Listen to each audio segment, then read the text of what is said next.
Guðlaugur Þór Þórðarson, utanríkisráðherra, ræddi í dag við tyrkneskan starfsbróður sinn til að fá upplýsingar afdrif Hauks Hilmarssonar sem féll í Sýrlandi í síðasta mánuði. Guðlaugur Þór fundaði í dag með aðstandendum Hauks. Höskuldur Kári Schram.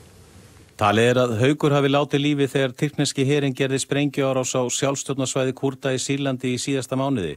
Erfiðlega hefur gengið að fá nákvæmar upplýsingar málið og hvar lík hans að finna.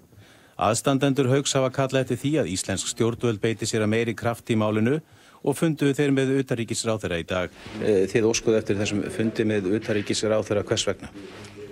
Af því að okkur fannst ekki mikið vera að gerast í þessum málum.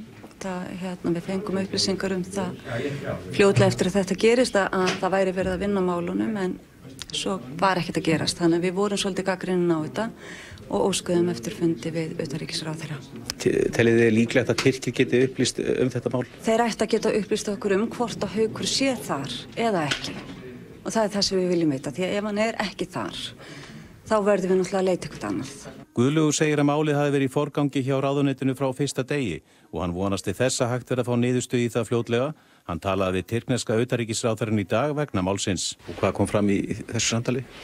Já, málaleitan mín kom honum ekki óvart vegna þess að hann hafi fundið fyrir þessu frá íslenskum stjórnvöldum og hann tók vel í málaleitan mína og við skulum vona að það skilir sér. Hver verða næstu skref? Já, við munum halda áfram þessari málaleitan og reyna að draga á alla þá tengiliði sem við höfum gert því að flest sendiráðin hafa verið nýtt í þessu sem og fastanefndirnar. Við höfum verið í samskipti við nágrannalöndin og vonandi mun þetta skila þeim árangri sem að við vonumst eftir. Eru þið sátt við þessi svör sem þið fengu frá ráðherra núna áðan? Já, það virðist vera komin einhver smá allavega skriður á málið. Þannig að við erum að vonast til þess að það verði unnið núna af bara öllum mætti í þessu máli.